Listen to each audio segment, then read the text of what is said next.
za kulevya zinazofanywa karibu na taasisi za elimu.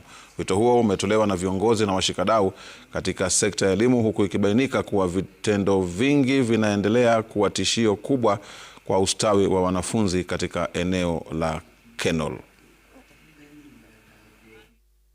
We will not allow anybody to interfere with the fight against illicit booze and second generation liquor. Kuko na very many betting machines.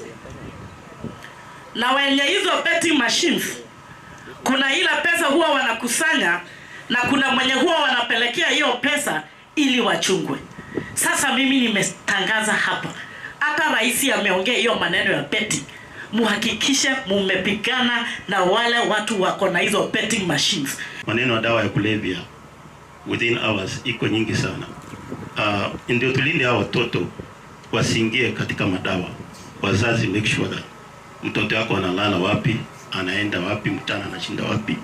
Ndio sasa watoto wasiingie katika hali ya dawa ya kulevya.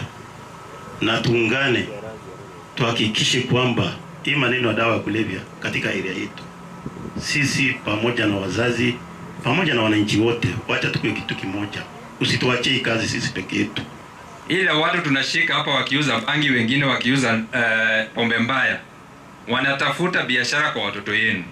Na wakati unamficha ujiulize, huyu juu anatengeneza pesa na future ya mtoto wako, wewe ni nini unawekeza kwa mtoto yako?